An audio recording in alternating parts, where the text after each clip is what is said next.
Assalamualaikum warahmatullahi wabarakatuh. Kita lanjutkan sekalian. Ini alhamdulillah orang-orang yang dicintai oleh Allah, disayangi oleh Allah itu akan disibukkan dalam perkara kebaikan. Tadi ibu dari bangun tidur sudah kemudian mempersiapkan keperluan paginya, kemudian sholat subuh, bapak-bapak juga demikian, kemudian amalan zikir paginya, kemudian sholat isroknya, sholat duhanya, berganti dengan bekerja, ada yang mungkin ke ladang, ke sawah, ada yang ke toko, ke kantor. Ini amal-amalan yang mulia, ya. Jadi bekerja ini juga sangat mulia, bapak-bapak. Dalam hadis sahih disebutkan bahwasanya ada dosa yang dimana dosa itu tidak bisa dihapus dengan amalan haji dan sholat, melainkan dosa itu bisa dihapus dengan bekerja. Nah, artinya bekerja ini amalan yang sangat mulia, gitu kan? Amalan yang sangat mulia tentunya bekerja dengan syariat yang diperintahkan oleh Allah Subhanahu Wa Taala. Kemudian berganti sholat asar, sholat maghrib, kita tadi sudah buka bersama. Orang beriman ini yang dicintai oleh Allah, kemudian berganti dengan amal-amal yang lainnya. Sholat maghrib, dengerin pengajian bersama, ganti lagi sholat isya berjamaah, duduk lagi dalam majelis yang mulia. Mudah-mudahan nanti matinya pun dalam kondisi seperti ini. Al-mautu fi adatihim. Kematian ini tergantung kepada kebiasaannya. Jadi habis buka bersama atau habis sholat, habis ngaji, dakwah kekar, mati kan lumayan kadang-kadang. Habis MC, tinggal dunia kan. Mau siap kamu dereng? Dereng. Dereng siap? Sami kalau dereng. Siap enggak siap ya harus. Kita lanjutkan Bapak Ibu. Tadi sampai dengan kuntum khairul ummatin ukhrijat linnas ta'muruna bil ma'ruf wa tanhauna 'anil munkar. Jadi Bapak-bapak, Ibu-ibu, kita ini adalah umat dai, bukan umat abid. Kalau dulu selain umatnya Nabi Muhammad itu namanya adalah kaum, di mana Nabi itu diturunkan hanya untuk sekelompok golongan, satu kampung, satu kota saja. Yang diperintahkan untuk berdakwah hanya nabinya saja. Hanya diturunkan untuk kepada sebuah kaum. Maka kaumnya atau yang mengikuti ini tidak punya kewajiban untuk berdakwah. Nabi Nuh alaihissalam ini berdakwah selama kurang lebih 950 tahun.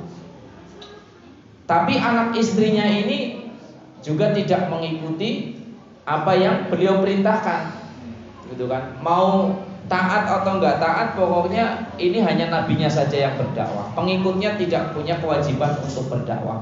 Beda halnya dengan kita, ya. Kita ini adalah umat dai. Kalau dulu Nabi meninggal dunia, umatnya rusak, kaumnya rusak, Allah turunkan Nabi lagi. Kemudian Nabi itu diturunkan membina kaum atau sekelompok yang ditinggalkan oleh Nabi yang terdahulu. Nanti taat lagi, Nabinya meninggal dunia, rusak lagi. Maka sisa orang-orang yang taat sama Allah, maka meminta Nabi lagi, ya Allah turunkan Nabi lagi. Begitu seterusnya. Maka jumlah Nabi ada 124.000 Nabi. Nah, kita ini umatnya Nabi Muhammad SAW, umat yang paling terakhir. Sudah tidak ada Nabi lagi. Serusak apapun ini keadaan, serusak apapun ini umat, enggak bakalan Allah turunkan Nabi lagi. Maka siapa yang bekerja meneruskan kerja nubuah, kerja kenabian, kerja dakwah adalah kita semuanya. Bapak-bapak, ibu-ibu, ini meneruskan kerja nubuah, kerja kenabian. Gitu kan. Mengajak manusia untuk apa? Ta'muruna bil ma'ruf. Mengajak manusia taat kepada Allah, wa tanhauna 'anil munkar, dan mencegah kemungkaran.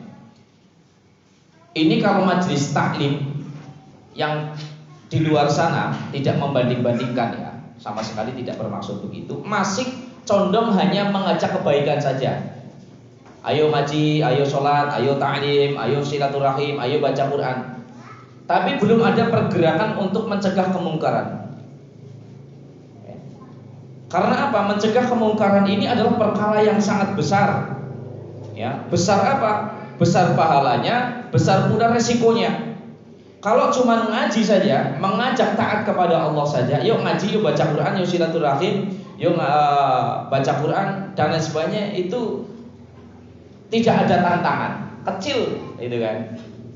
Tapi kalau sudah berani yang namanya wa tanhauna 'anil munkar, mencegah kemungkaran, Ustaz Arif datengin DC, tongol, apalagi kolektor.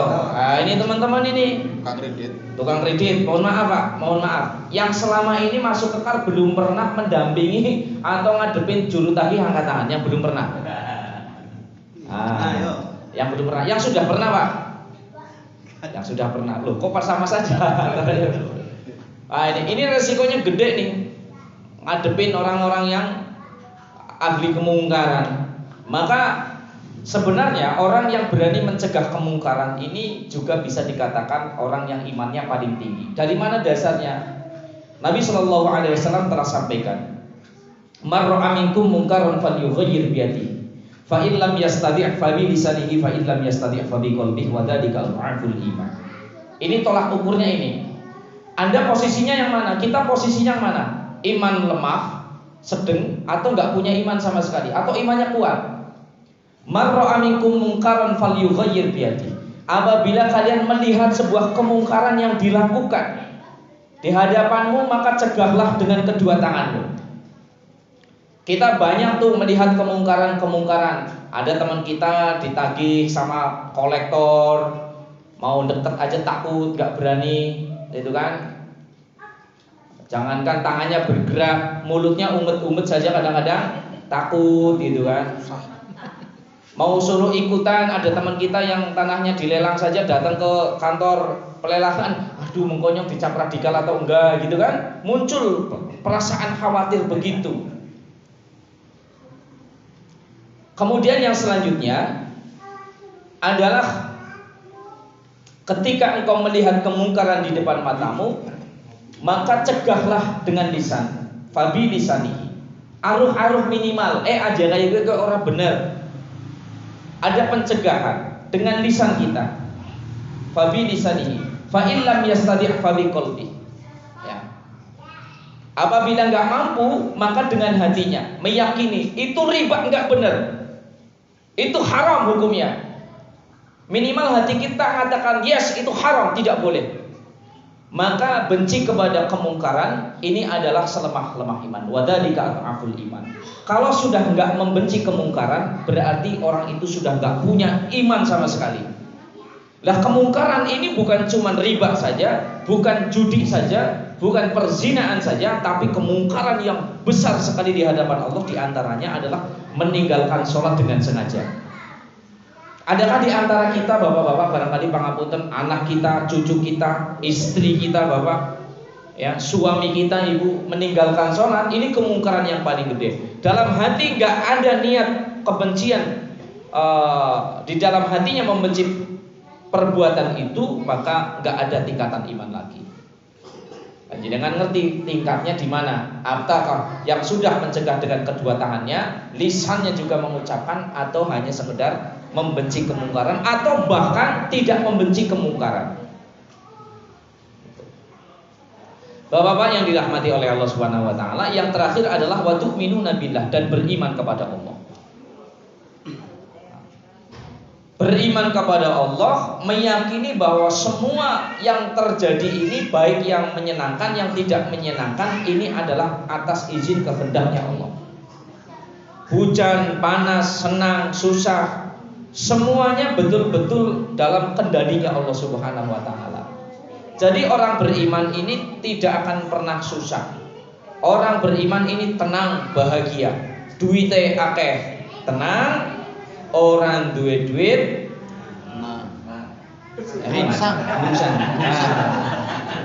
jujur. Itu ya. Ya, kalau sudah masuk ke KAR jangan begitu. Gitu kan. Dengan Anda pusing, apakah Anda tambah uangnya? Tidak. Itu toh. Nek wong komangsane rampung dirampung. Doa semaksimal mungkin, ikhtiar secukupnya. Aja ngasih ndas go sikil, sikil ngasih go ndas. Oh adik bahaya niku. Jugel. Jugel nggih pun sikil tepatin nangken aja mlaku bahaya niku. Ibu-ibu yang dirahmati oleh Allah Subhanahu wa taala, beriman kepada Allah baik yang menyenangkan atau yang tidak menyenangkan. Jadi pola pikir kita harus dirubah.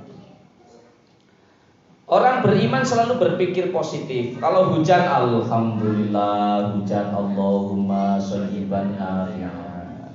Kalau nggak beriman, malah udannya karena ngaji malah udan. Orang kasih Kan gitu. Orang kasih Olah pikir, olah kata, pilih kata-kata yang tepat. Alhamdulillah udan nyong dadi ora kepanasan. Nek panas ngomong sing apik, alhamdulillah panas ora udan. Rampung. Itu kan. Jangan mencaci maki hujan. Orang beriman demikian. Orang beriman yakin totalitas semuanya adalah kehendak Allah Subhanahu wa taala. Jangankan makanan dan minuman yang terhidang di sini, ini sudah dicatat oleh Allah.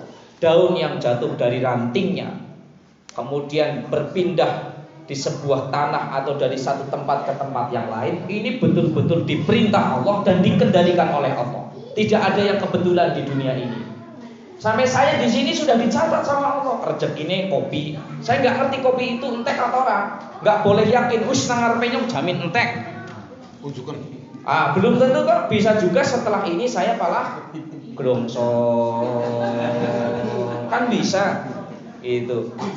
Gak boleh meyakini apa yang nampak di depan mata kita. Itulah orang yang beriman. Sehingga orang beriman yakin seyakin-yakinnya bahwasanya makhluk ini gak bisa mendatangkan manfaat ataupun mudarat kecuali adalah izinnya Allah Subhanahu wa taala. Jadi orang beriman begitu. Ada DC kecil ngapain? Gak bisa mendatangkan mudarat kecuali dengan izin Allah Subhanahu wa taala. Kekal ini gak boleh takut sama DC, Pak. Pangapunten orang peloposan yang cangkem edok pangan boten sek ogros umum ning boten. Berkat saya belajar di Kekar ini, ya, belajar di Kekar, pangapunten biar badan saya kecil, kalau ada DC di Banjarnegara ketemu Anwar mikir cok ping pindo ping telu kan. Lah kayaknya kok tidak wah itu sebel ya. Sama anak ngerti-ngerti beres. Ini Pak. Yang saya pakai ini pendekatan persuasif. Kalau ke tempat saya DC ngerti cetek WA, malah bener-bener jadi teman. Saya belikan rokok pangapunten, ada yang nggak suka dengan rokok tidak apa-apa gitu kan, saya sepakat itu kan untuk tidak merokok, tapi saya tidak membenci merokok, tenang aja Pak Ketua gitu kan. Pak Ketua ke tempat saya juga Pak Heri ya kalau ke tempat saya cokan klitas, krikes, apa orang dirokok, ada kuduk-kuduk rokok akan rokok, gitu. Ajak rokok malah esuk ora tekan ngene ora repot. DC kalau tempat saya ya wis ngerti rokoknya super akan super pendekatan. Terus selanjutnya kirim takon nggih Pak. Anggur kejanan DC sing priwe. Nah, mulai masuk urung apa-apa wis takon ya ayyuhalladzina amanu repot. Pendekatan yang baik. Ya, orang beriman adalah selalu meyakini bahwa semua yang baik, yang buruk datang dari Allah, sehingga yakin seyakin-yakinnya bahwa semuanya tidak bisa mendatangkan manfaat ataupun mudarat tanpa seizinnya Allah Subhanahu wa taala. Toko kita nggak bisa mendatangkan rezeki. Ya, ke makom nggak bisa mendatangkan rezeki. Siapa yang ngasih rezeki Pak Presiden? Allah. Sawah kita nggak bisa menumbuhkan padi. Siapa yang menumbuhkan? Allah Subhanahu wa taala. Pekerjaan kita, kantor kita itu nggak bisa berbuat apa-apa. Itu hanya darul asbab aja. Semuanya ini datang dari Allah Subhanahu wa taala. Yakinlah Allah ini mampu memberikan rizki dengan asbab ataupun tanpa asbab, dengan usaha ataupun tanpa usaha. Bener Pak, ini saya cerita ini motivasi. Saya boleh dikata hampir nganggur 90% waktu saya nganggur ning anak tamu mejane ora tau kosong. Masih pengen Pak Arif ngomongnya orang-orang tuh. Mejane isi. Hampir 5 tahun saya boleh dikata waktu produktif saya hampir tidak bekerja lah, begitulah bahasa orang, nganggur saya, tapi bukan keinginan saya gitu kan. Tapi rezeki itu ada terus, tidak pernah yang namanya dikapir-kapir kalau Gusti Allah, ada terus dari berbagai macam isu kan. Mbak Ustaz Arif tekan ngene as-shalatu khairum minan naum tak badiri. Langsung ada, ayo. Mau di es jus, rezekine Ustaz Arif. Orang cerita pakanan maksudnya Pak, dikira jenengan kon yakin kalau Gusti Allah dengan asbab ataupun tanpa asbab. Pak Arif orang gawe wedang, tapi Allah kasih mau makan Pak Arif dewek ora ngarah urang nih ana rezeki urang ya wis mateng maning nggih. Allahu Akbar. Kita harus mikir sampai ke situ. Kalau kita yakinnya yang dengan tampak, nek nyong buka toko, dodolan sama dengan begini. Kan menurut logika kita, padahal belum tentu Pak. Gitu. Bayi yang ada dalam kandungan 9 bulan 10 hari di sini tenang, tidak ada warteg. Mboten nonton warung Padang, warung terus 9 bulan 10 hari. Ketika dilahirkan ke dunia, goer metu tenang. Allah sudah siapkan tuh rezekinya, goer metu susu loro gede-gede Pak. Loro gede-gede susune. Siapa yang menyiapkan? Allah. Maka bapak-bapak kalau punya anak atau keluarga atau mungkin Anda masih bekerja di dunia ribawi yang masih bersangkutan dengan riba, resign. Segera tinggalkan. Kalau sudah keluar, Allah siapkan tuh seperti bayi yang keluar dari rahim ibunya, susunya disiapkan goer, loro gede-gede. Allah sudah siapkan semuanya. Tidak mungkin akan disia-siakan. Beriman kepada Allah. Wa tu'minuna billah, beriman kepada Allah. Maka bapak-bapak, kalau kita ingin punya iman, belajar. Belajar apa? Yang pertama adalah duduk di dalam halaqah iman. Duduk di mana ada majelis yang membicarakan tentang iman. Dimanapun majelis, misalkan lah ya dari rumah, lihat di YouTube pengajian tentang perkara iman. Majelis seperti ini yang berbicara tentang kebesaran Allah, gitu kan. Belajar. Yang kedua adalah belajar bicara tentang iman. Kalau kita nggak belajar bicara, ini nanti lambat pertumbuhan iman kita ini akan lambat. Belajar nafi isbat, menafikan segala sesuatu dari dalam hati kita dan menisbatkan segala sesuatu ke dalam hati kita hanya ada Allah Subhanahu wa taala. Oke, Ibu, saya tanya ini. Ibu kalau melihat hidung, apa yang Anda nilai tentang hidung Anda yang nempel? Sudah 67 tahun hidung nempel itu, hidung panjenengan di muka jenengan. Pak Rosidin umurnya berapa tahun Pak Ros? 49. Oh, 59. Nempel di sini. Kalau kita tidak melihat dengan kebesaran Allah, sudah selesai. Tapi di sini Allah desain hidung kita sama, alhamdulillah Allah desain. Ya Allah, Engkau mendesain hidung saya dengan begitu indah, ngadep ngisor kabeh. Saumpami jajal enggane irunge ngadep dhuwur. Siji ngadep dhuwur. Allah desain tangan kita, jari-jari kita memegang apapun ini pas. Allah Maha ahli mendesain. Wis arep nyekel cilik melu, cilik. Nyekel anu bunder melu, bunder. Anu kepak melu, kepak. Ngerti oh, kiye udu, kiye ya. Siapa yang bikin Pak? Allah desain kaki saya seperti ini, korsine semene melu semene. Nek korsine dhuwur ya melu dhuwur. Siapa yang mendesain? Allah Subhanahu wa taala. Allah membuat jari-jari kita di sini ada kuku. Ini bicara iman. Allah kasih kita kuku, Allah kasih kita gigi, sama-sama zat kapur tuh. Dari tulang.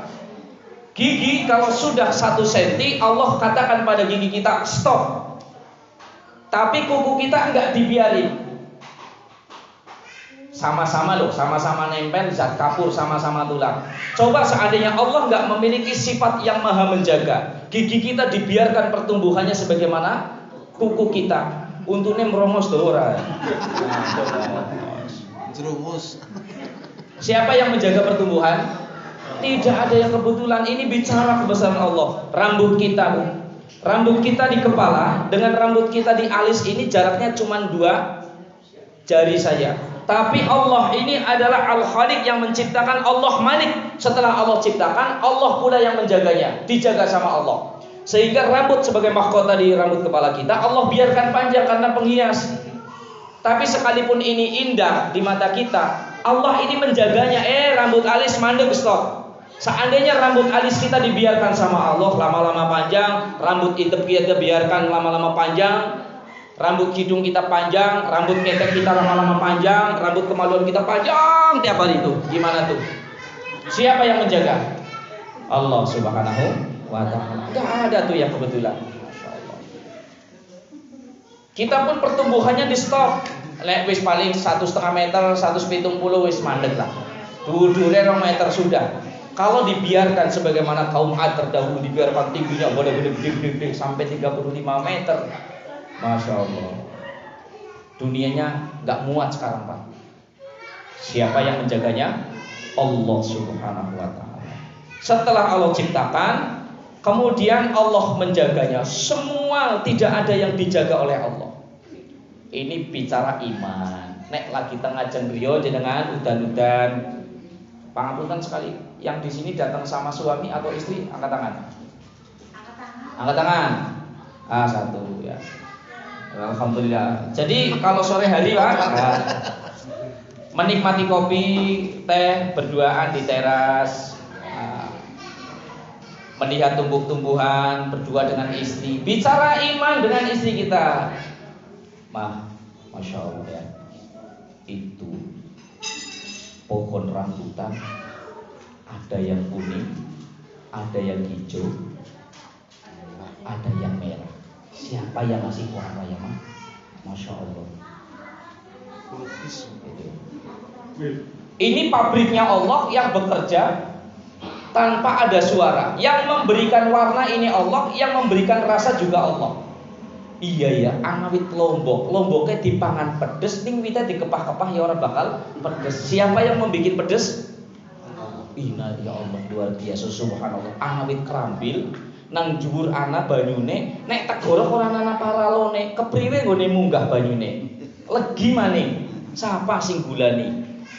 Pokoknya kita wel gentewel orang ngurusi siapa yang menciptakan, bagaimana prosesnya. Padahal memikirkan proses bagaimana terjadinya alam semesta. Rabbana ma khalaqta hadza batila subhanaka faqina adzabannar. Ini pahalanya adalah melebihi orang beribadah selama 7 tahun yang diterima oleh Allah Subhanahu wa taala. Jenengan memikir kok. Sedela mikir, ya Allah, luar biasa ciptaan ya Allah. Nyawang bojone subhanallah. Ya Allah. Senajan kok tapi aku sayang. Ya, gitu. Masya Allah. Jadi kalau kita mikirin kejadian-kejadian alam semesta ini, itu lebih baik daripada ibadah 7 tahun yang diterima oleh Allah. Cuman mikir gitu.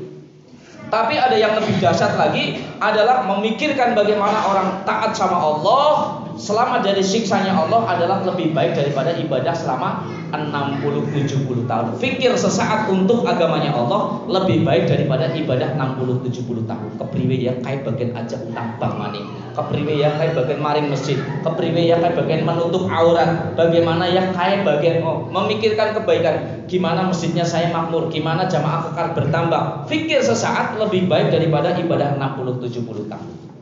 Siap bapak-bapak? Siap. Ya, begitu. Jadi kita belajar meningkatkan pemikiran kita.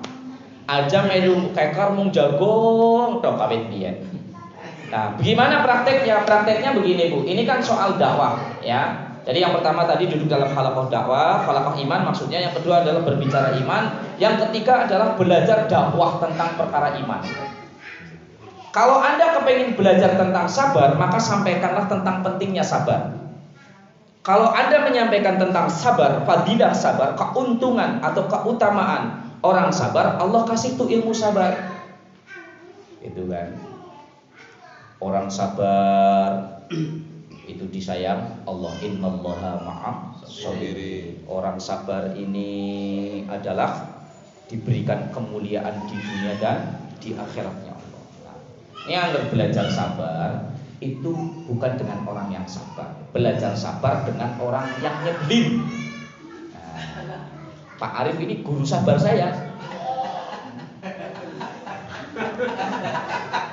Bercanda Pak. Bercanda kan? Bercanda. Ini udah ikhlas-ikhlasan gitu kan. Jadi belajar sabar dengan orang yang tidak menyenangkan gitu, orang nyebelin. Itu guru sabar saya. Contoh, buang sampah sembarangan terus wis diajarin, terus ngaji ora dus itu guru sabar kita. Walaupun bambune mambune sangseng tetap sabar. Lambine apik ya itu. Begitu aja. Enggak usah dengan ucapan-ucapan, pokoknya tenang aja deh. Orang sabar begitu. Dakwahkan pentingnya sabar. Anda kepengen ngerti tentang ilmu kekar dakwah tentang riba, dampak bahaya riba, dan ada kekuatan untuk meninggalkan riba, maka dakwahkanlah tentang bahaya-bahaya riba. Simpelnya begini Pak, baik yang baru ataupun yang lama, tidak niat menggurui. Satu, kalau ada orang datang ke tempat kita, ke tempat sekretariat, kebetulan kan rumah saya sekretariat. Saya biasanya setelah minuman keluar, makanan keluar, santai, walaupun yang tamunya yang mau konsultasi sudah memulai, biasanya saya stop dulu. Tenang mawon Pak, medan disit. Nanti selesai kok, ada yang lebih besar daripada urusan hutang. Setelah slow santai baru kita mulai. Saya akan mengatakan kepadanya, ini copy paste aja, silakan ATM, amati tiru modifikasi. Paham ya ibu-ibu ya, perhatikan. Kalau ada orang konsultasi kurang lebihnya kalimat-kalimatnya seperti ini.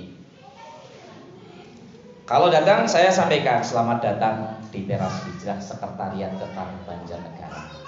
Niki panggilannya kados niki Pak lan niku tentu tulisane Teras Hijrah Sekretariat Kekar Banjarnegara gratis kopi sampai hari kiamat. Pancen ngaten Kak. Jadi Bapak datang ke sini 1 kali 24 jam, mau jam berapa saja saya terima. Tidak akan Anda dapatkan masuk rumah saya jam 2 malam ketika saya sudah terlelap tidur, ketuk pintu, saya menunjukkan muka saya habis tidur. Ini rumah. Jadi kalau ada tamu, pastikan Anda sengantuk apapun, yes, semangat. Oke, gimana? Ada yang bisa saya bantu? Waktu Pak Arif di tempat saya sudah ngantuk. Ngantuk kan? Pak Arif tanya, Ustaz Arif tanya, wis ngantuk pun senang masih bagah. Walaupun di depan ada tempat wudhu, saya ke belakang berkali-kali raup tuh ngasih garing temenan, metu olahraga yes. Karena apa? Tamu saya. Itu kan. Tamu yang setiap hari saja saya muliakan, apalagi yang jarang-jarang, itu kan. Tenang aja Pak, terbuka satu pintu kencang, tekan bojo. Nah, ini berlaku bukan buat semuanya, begitu ya. Oke, kita lanjutkan. Sampai mana tadi? Selamat datang di Teras Hijrah gratis kopi sampai hari kiamat. Oh kan orangnya terkesan begitu. Oh iya Pak, silakan Anda kapan saja bisa datang ke sini. Kita mulai akhirnya. Oke, kita mulai di step pertama. Baik Pak, saya akan menjelaskan tentang masalah hutang piutang. Yang pertama adalah dampak bahaya hutang, yang kedua dampak dosa riba, yang ketiga adalah solusinya. Saya bagi 3. Singkatnya begini, orang hutang pasti akan merasakan yang namanya malam gelisah, kemudian siangnya malu. Sing dongeng go kelon karo bojone, go romantisan, pala sing turu gigit karo gigit. Dongeng turune ngetrapel kaya kiye, pala tangane nang dhuwur kaya kiye. Kan begitu. Nek wong pusing ora bakal turune ngene, tapi mesti kaya kiye. Nek ora kaya kiye, gigit lawan gigit. Begitu cinta. Dampak bahaya dosa. Ini belum riba loh, baru hutang. Orang hutang malam gelisah, siang malu. Kemudian yang kedua, hutang akan menyebabkan orang itu menjadi pendusta. Nek wong wis kebelan utang, tukang lombo, geyu ge, nyong tulung banget di sini duite, esuk arep tak balekaken dina Senin tanggal 7. Ora ana wong nyini duit, geyu nyong sini duite, mongko ngurus arep tak balekna. Mesti ngomong tanggal semene. Betul? Mengko nek ora ana, ditagih, ditekan-tekan pinjam ke tempat orang lain. Ditulung banget. Nyong di sini duitnya nyong bocah membayar sekolah, karena membayar BP 3 padahal anu gue nyetang Bang. Menjadi pendusta. Yang ketiga, hutang akan menyebabkan hutang di tempat yang lain. Sudah pinjam sini pasti akan terjadi pinjam di sana. Maka saya nasihatnya ke anak saya yang pertama, Mas, suatu waktu kamu di jalan di perantauan kamu lapar, jangan sekali-kali kamu ini hutang. Datang ke takmir masjid, sampaikan kepada Pak Ustadz, Ustadz, takmir, saya tak membersihkan WC, nyapu, ngepel, yang penting saya dikasih makan 1 piring. Saya angkat topi hormat sama kamu. Itu kan. Mas, kalau kamu lapar di jalan, kamu udah gede, gak punya duit, kamu datang tuh ke warteg, Bu, kalau tak bersih niki gitu. Kamar mandi saya tak bersih nyuci piring. Yang penting saya makan satu piring saja. Saya hormat, gak akan nangis. Itu kan. Kamu ini baru laki-laki. Tapi kalau kamu kering, nganu, ini mental tempe. Apalagi pinjem, udah satu kali pinjem terbiasa pinjem di tempat yang lain. Itu yang ketiga. Yang keempat, hutang itu akan menyebabkan harga diri kita ini jatuh. Wong wis akeh utange, ya plesir wae mikir, apa maning update status nyetori tentang plesir. Saya lagi dikene Allah bukan kemenangan wong sita utangi. Nek plesir mengko di privasi aja ngasih balire ngerti ngomong ora wani seru kene wong utang. Ora gagah. Mohon maaf Pak, saya dulu punya pengalaman buruk sebelum kenal kekar. Saya hutangnya bukan hutang barang, hutang uang Pak. Hanya saja ada orang pesan barang sama saya, sudah di DP, DP-nya cuma 10%, belum terpasang, DP-nya kepakai sama saya. Gitu. Pemesanan jadwal sholat digital. Karena kasusnya itu banyak, barangnya banyak banget yang rusak. Akhirnya uang yang masuk sini buat servis ini. Ini belum ada HP Android dulu. Saya sempat ketakutan ini. Itu kan, saya sempat ketakutan ngumpet di belakang rumah saya Pak. Ngumpet di belakang rumah, ternyata ketahuan yang datengin ke tempat saya cuma uang 500.000, sing luruk uang 5. Duitnya emang 100.000, sing luruk uang 5, yang ngumpetan yang buri memang tuane dicekel kayak kiye. Kiye wongnya nang kene ge diumpetan. Setelah sekian tahun, saya diundang ngisi pengajian Maulid Nabi. Yang jemput saya orang yang megang saya gini. Coba muka saya mau taruh di mana? Itulah orang yang hutang, itu harga dirinya hancur gitu. Masya Allah, dicekel kayak gini. Pengalaman yang selanjutnya, mobil riba sudah saya jual semuanya, motor sudah tak jual, tinggal satu motor yang saya jual. Motor saya jual, dibeli, yaitu ya. Seharusnya saya dikasih DP, enggak dikasih DP, STNK, BPKB sudah dibawa. Yang beli kabur Pak, yang beli preman lagi, aduh repot toh. Akhirnya apa? Saya kurang lebih nagih itu jalan kaki 15 kilo. Arep nyilih ramane isin banget. Kancane sing cok nyilihi duit nganggone mobil ilang kabeh. Ngilang. Itu kan. Saya mau pinjem siapa malu. Sampai nyari-nyari di jendela mbok ana lempian duit. Sampai digrogoi kabeh mbok ana duit enggak ada uang, saya nagih ke Banjarmangu, saya jalan kaki. Pura-pura saya olahraga pakai sepatu, tahu-tahu di belakang saya ada orang guru yo rentenir, ada orang yang mau nagih saya. Coba, saya lari ke kiri, wallah kali serayu arep mengkanan, tebing tinggi banget di dekat markas base camp Kekar Banjarnegara yang lama. Teng Celangap nih kok, ini Mas Aji di sana. Di belakang itu ada rentenir. Hutang saya bukan hutang uang. Saya cuma rental mobil 5 juta, duitnya kurang 1,5 juta. Akhirnya umay kula digawakan truk, saisi omah harus dikukut kabeh niku. Itulah orang punya hutang itu enggak punya harga diri. Nek siki tak kletak menan. Dari mana belajarnya? Dari Pak Rosidin, dari Pak Haji Kamilin, dari Pak Aris Munanda, dari teman-teman semuanya, Kekar dulu semuanya, masya Allah. Jadi hutang akan menyebabkan rasa malu, kemudian malam tak gelisah, siangnya malu, itu. Kemudian hutang ini juga akan menghilangkan keharmonisan, itu kan. Emang utang komunikasinya nggak baik biasanya suami istri. Sing lanang nyalahkan sing wadon, sing wadon nyalahkan sing lanang. Biasa-biasa malah pegatan, cerai gitu kan. Aja maning ibu-ibu jangan sampai Anda punya masalah curhat karo wong lanang. Oh bahaya, asik tenangan aja. Gimana? Aduh, kita lanjutkan. Masalah dampak dosa dampak daripada hutang. Bu, yang namanya hutang ini bukan hanya menyebabkan kegelisahan, harga diri kita itu hancur, kemudian akan tumbuh di tempat yang lain, kita akan menjadikan kebohongan, tapi juga berakibat fatal yang namanya hutang akan bisa menyebabkan itu perbuatan yang dilarang oleh Allah Subhanahu wa taala. Apa itu? Nekat. Jual diri. Iya betul sekali, nekat. Adol ketuk orang payu, akhirnya adol tempe. Kan gitu. Fakta. Ustaz Arif nih yang udah pernah megang di Banjarnegara. Itu kan.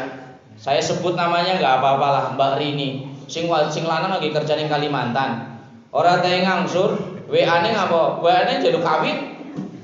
Saangsuran Ya, Bang Rongol ya dicekel ya Ustaz Arif itu. Kita pegang langsung, kita denda. Kayaknya kena 8 juta itu pada waktu itu. Pokoknya kartu SIM saya kenal di situ, tanda tangani lunas gitu. Untung saja dia ini tidak menjual dirinya. Tapi kasusnya yang sampai menjual diri itu banyak. Itu. Kemudian Madukoro gara-gara hutang apa? Yang hutang anaknya, yang kendat gantung diri bapaknya. Itu kan. Jadi anaknya hutang hanya 4 bank tongol saja. Tapi nagihnya ke bapak, bapaknya bingung, orang duwe iman, orang duwe ilmune, akhirnya bapaknya gantung diri Madukoro. Kemudian belum lama di Karangkobar juga sama gantung diri tuh. Akhirnya mengakhiri dengan hal-hal yang tidak baik tuh. Itu dampak riba dan masih ada dampak hutang. Nah, kemudian Anda baru masuk nih. Nah, ini dampak dosa riba itu begini. Tapi kayaknya kalau kita teruskan terlalu lama ya. Ya berdakwah semampunya. Kemudian jangan menunggu ada orang konsultasi. Panjenengan dimanapun aktif berbicara, itu kan. Sampaikan informasi kekar. Karena kita majelisnya di kekar. Kalau yang ngaji di majelis taklim di Salafus Saleh sampaikan, ayo ngaji. Yang di tabligh ayo ajak tabligh. Yang sholawatan ajak kebaikan begitu ya. Hanya kalau kekar ini tidak berafiliasi kepada apapun, silahkan mau ngaji di mana-mana boleh, gitu kan. Tidak harus ngaji ini harus itu, gitu kan. Kita tidak boleh menjustifikasi amal-amal yang lain karena nanti yang akan disidang oleh Allah Subhanahu Wa Taala adalah amal kita sendiri. Baik ibu bapak yang kami muliakan. Keuntungannya apa? Keuntungan Anda ketika mau berdakwah keluar sepagi atau sepetang di jalannya Allah adalah khairu minad dunya wa ma fiha, lebih baik daripada dunia beserta isinya. Debu-debu yang menempel di kaki kita akan menjadi tameng asap api neraka. Yang nempel aja debunya. Anda jangan berpikir orang lebu, yang dimaksud bukan itu. Ya, artinya yang maknanya sebenarnya adalah bahwasanya keluarnya kita ini nanti akan menjadi benteng asap api neraka. Tidak harus ada debunya, harus ada debunya jangan blekokan goleti lebu kan. Kan itu yang dimaksud. Itu kan. Kemudian yang namanya orang berdakwah keluar di jalannya Allah, ini adalah uang yang kita ganti, Allah akan ganti sepenuhnya. Uang yang kita gunakan, Allah akan ganti sepenuhnya. Ingkang kagem tumbas rambutan, tumbas gorengan, Allah akan ganti itu yang berlipat-lipat dari arah-arah yang tidak disangka-sangka, gitu kan. Dan orang yang mau berdakwah tentunya adalah fadilahnya imannya semakin naik. Itu pasti. Kenapa para nabi imannya naik karena mereka dakwah. Sehingga imannya naik terus. Para sahabat imannya naik turun. Tapi turunnya imannya para sahabat masih punya iman. Walaupun turun masih punya iman. Kalau kita tidak naik, tidak turun, tapi keluar masuk. Maksud metu, itu. Iman kita itu. Nek tangkane kayak ya, oke Pak Anwar siap. Iman ngesuk, nek anak desa tak adepi. Krungu adzan, hayya 'alas shalah. Orang sih. Si kita kayak ya ngesuk subuh harap jamaah. Itu siki. Karena apa? Iman kita masih tersuasana dengan keadaan. Nek kancane iman melu iman, semangat banget. Mengko balik meletet lesot. Domai bojone ngaji becok ora wani. Gitu ya. Nah, iman kita keluar masuk. Kadang beriman, kadang tidak beriman. Maka kalau kita tidak mampu berbuat dakwah langsung ngajak orang taat sama Allah, cegah kemungkaran, Anda jalan yang paling kecil adalah mencari suasana iman. Di mana? Ini di sini. Halaqah iman. Di mana lagi? Di masjid. Terus datang ke masjid, mencari majelis taklim. Tapi kalau sudah nggak mau datang ke masjid ora gelem, ngaji ke karo ora gelem, anane arisan tok ngalamat iki. Ya gitu ya Pak ya. Jadi mulai sekarang saya garis bawahi yang intinya pertama adalah gunakan tertibnya. Orang yang di sini besok tertib, yang lain ikut tertib semuanya. Nah kene nek ngaji meneng kabeh. Ah, romo makan sing apik kayak gini. Wingi dibare kon meneng nek ngaji aja pada daerah. Oke, angger ngaji aja dolanan HP, aja dan mana sudah. Oh, mesti TikTok. Aja sih dong, ngesuk lah Bu ini. Poin penting tanamkan adabnya. Yang kedua adalah Anda adalah dai, bukan abid, bukan hanya diperintahkan beribadah, tapi Anda adalah pekerja dakwah. Siapapun Anda, Arab sugih, Arab melarat, pinter maupun boten pinter, Anda wajib untuk berdakwah. Wa man ahsanu qawlan mimman da'a ila Allah wa 'amila shalihan wa qala innani minal muslimin. Dan siapakah yang perkataan yang paling baik adalah orang yang menyeru taat kepada Allah. Begitu. Dan harus ada segolongan umat, segolongan kaum, segolongan umat yang menyeru untuk taat kepada Allah Subhanahu wa taala. Segolongan ini segolongan kekal, harus ada. Anda siap? Besok siap, hajinya diam. Dengarkan dengan baik-baik, sampaikan kepada ibu-ibu yang lain. Nah, setuju ya? Setuju. Dan sebelum saya akhiri, ibu-ibu nih nanti bisa tuh di kampungnya masing-masing bagaimana majelis ini itu dihidupkan di tempatnya panjenengan. Karena bapak-bapak yang paling berpengaruh sebenarnya ibu-ibu, gitu kan? 2 ibu-ibu atau 3 ibu-ibu ini, kalau 3 ibu-ibu bisa sebanding dengan suaranya 100 laki-laki. Wah, membahayakan. Adam alaihissalam ini bisa diusir dari surga gara-gara tuh. Siapa lagi yang gara-gara ibu-ibu ini? Ibu-ibu kalau sudah maju, wis bapak-bapak baru ngomong tat ibu ini hebatnya ibu-ibu demikian. Maka buat majelis taklim di tempat panjenengan, di RT panjenengan, untuk mengawali nanti kami bisa kerjasama dengan LDKI, ya kan? Pak, beliau anak pengajian, jadi dianak-anak dimulai seadanya dulu nanti dari LDKI. LDKI biasa datang tak dijemput, pulang tak diantar. Itu maka sudah biasa dibuat itu. Nah, kemudian tolong nitip pesan kepada takmir masjid. Barangkali nanti ketika bulan Ramadan walaupun masih lama, kami ada agenda pelatihan murotal membaca Al-Quran Lahjah Arabiyah Timur Tengah. Itu untuk masjid-masjid besar. Ada metode baca Quran seperti imam-imam Timur Tengah, hanya dalam waktu 1 jam langsung pinter bacanya bagus nadanya. Jadi ngajinya enggak Bismillahirrahmanirrahim, itu beda. Ramadan itu kami jadwalkan hanya untuk Purbalingga 10 masjid saja. 10 masjid Banjarnegara, 10 masjid Purbalingga. Gratis total 100%. Rap penting amplopi. Ya. Saya enggak butuh amplop. Enggak, ini serius, enggak, tenang. Enggak. Ini bercanda. Tapi kalau dianggap serius ya silakan. Terus bapak-bapak yang punya mobil angkat tangan, Pak, yang punya mobil. Pangapunten, saya tanya yang punya mobil aja. Yang punya mobil angkat tangan. Yang punya mobil, kalau punya tetangga, ustadz, ulama, datangi Pak Ustadz, Pak Yai, barangkali butuh kemana, saya antar, yuk. Kalau mau ngisi pengajian sama saya. Itu. Karena apa? Ketika mobil Anda tidak digunakan untuk fisabilillah, mobil Anda akan rusak, tapi tidak untuk agama.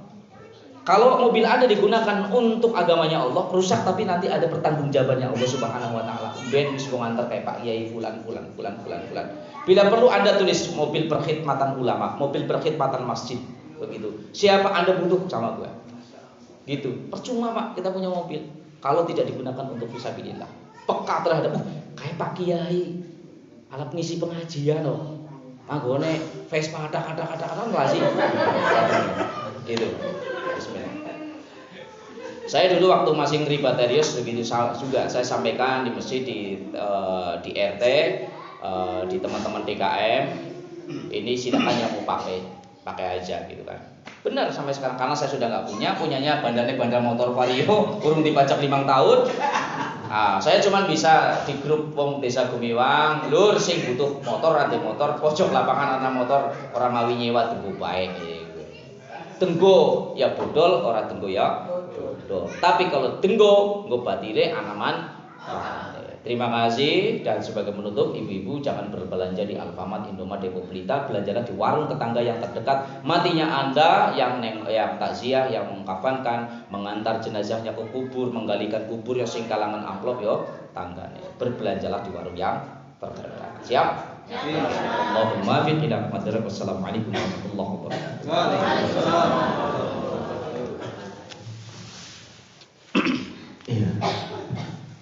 biasa ya Pak Guru. Ya. Luar biasa. Berarti besok Senin bisa lagi ya.